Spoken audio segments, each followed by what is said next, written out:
Chapter 5. Charlotte stood up and backed away from the solid-looking, bald, padded man. "What are you doing in my stable?" he said. "I need a place to sleep. I'm sorry," said Charlotte. "You the one who cleaned my stalls?" "Yes, sir." He lowered the pitchfork and looked at Charlotte closely.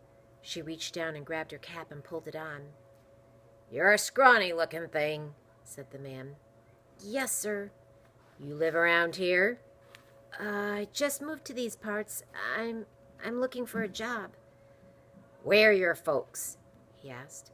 They live out past town. We're on hard times, so they sent me in to find work." "How'd you get in here?" "I helped the stage driver bed his horses." "Well, I don't need any help. You need to get on home." Charlotte wanted to say that she didn't have a home. She wanted to say that she was on her own and that she needed help, but she knew she couldn't say those things. She didn't know this man. He might turn her into Milkshark, for all she knew. "I'll work for free if I can sleep and eat here. I can soap those bridles for you, make 'em look like new." The man rubbed his hand over his bald head. "I'm the best groomer around. I can ride and I can—" His face softened. "Well, you did a right smart job on the stalls. The bridles are pretty pitiful. I could use a bit of help, but I'm moving my stables to Rhode Island in a few months. Providence. So don't be getting ideas about staying long. You can sleep in the loft, since you're already doing it. I've been mucking and raking for weeks without a boy. But I don't tolerate no trouble." "No, sir," said Charlotte. "Name's Ebenezer Balch. Go on over and eat at the cafe. Tell him I sent you. Then come back and get to work. You sure are scrawny for a growing boy." Ebenezer told her that he'd gone through more stable boys than he cared to count, and that they all had been as lazy as pigs. Charlotte was determined to show him that she was reliable. She put in long hours in the busy stable, cleaning stalls, forking hay, and grooming and feeding the horses. She was the first one up in the morning and the last in bed at night. If there was time, she mended harnesses without being asked. She kept thinking that, just maybe, if she worked hard enough, Ebenezer would need help in Rhode Island. But more than that, she loved the horses, always talking and clucking to them like they were her babies. Before long, she could coax even the stubborn ones to do almost anything, with just the murmurings of her voice. The stock tenders shook their heads in amazement, and more than once Charlotte caught Ebenezer watching her with the horses. She'd been there several months when he came into the tack room. He looked unhappy. "Charlie, sit down." Charlotte knew what was coming. All the preparations had been made to move the business. An uncertain fear crept over her. What would she do after Ebenezer left? Ebenezer closed his throat and said, "A man was in town this morning, telling about a runaway girl from an orphanage all the way over in New Hampshire. She said she might have drowned in the river, but might have lived too.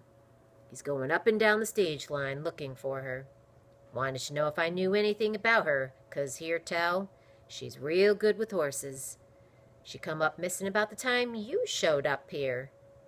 You know anything about her?" Charlotte looked down at the bridle she held in her hands. She felt the blood draining from her face. "No, sir," she said. She didn't like lying to Ebenezer. "Well, I told him I never seen or heard nothing. He wanted to know if I had a stable boy. I didn't like the looks or the sounds of him one bit. Said he was ready to punish the girl and wanted to find her in the worst way. Huh! Acted like he wanted to come poking around my stables. I told him there ain't no use, that all I had around my place was top-notch stock tenders. Ain't that right?" "Yes, sir," said Charlotte. "Anyhow, ain't been no girls around here, has there?" Ebenezer stepped back and looked at Charlotte in a way that he never had before. Did he know? Charlotte winced. "No, sir," she said. "Well, that's what I told him. So she probably did drown. Yep, that's what I think. Drowned in the river. Ain't that sad?" He cleared his throat again. "Now, another thing. I don't think this fellow's going to give up easy, cocky as he is. I suspect he'll be asking around town and probably showing up here to ask questions. Everyone knows I got a new hand." Charlotte nodded. Her mouth felt dry.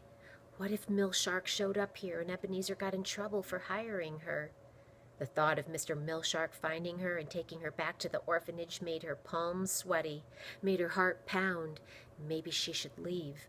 But leaving would mean she'd have to start all over again.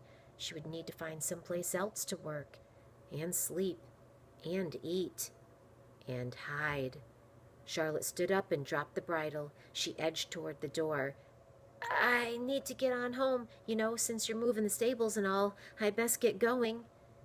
Ebenezer held up both of his hands to block her way. "Just stay put," he said. "Now listen.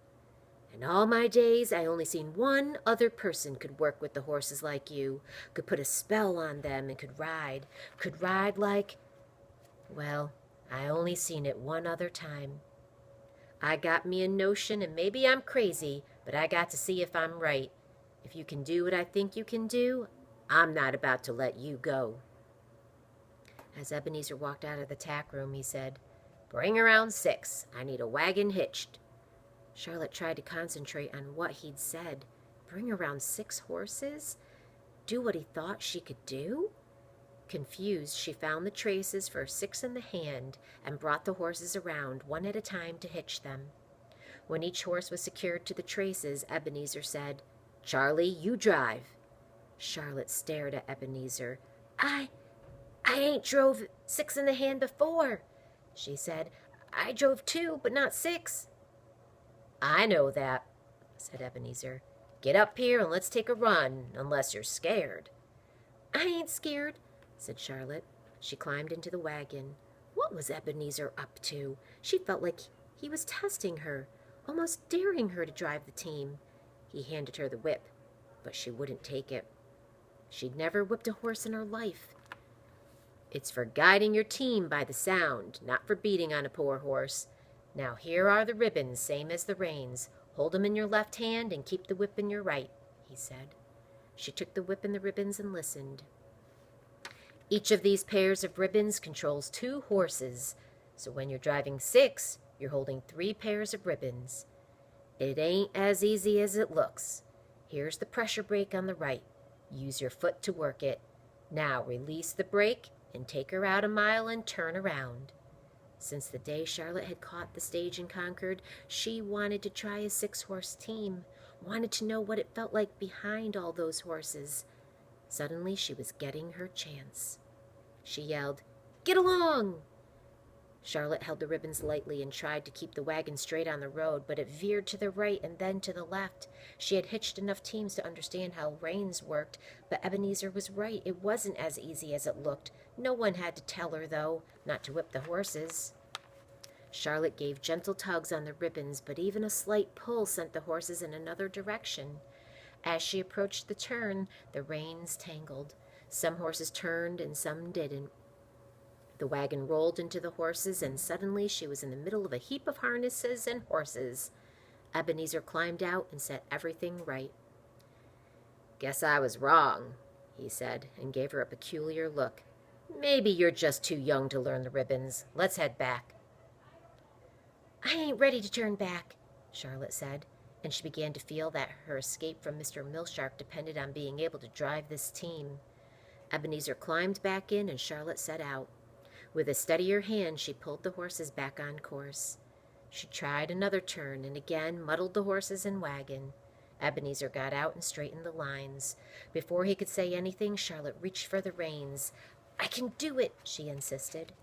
Charlotte took the reins again and again, although she continued to get jumbled up in the turns.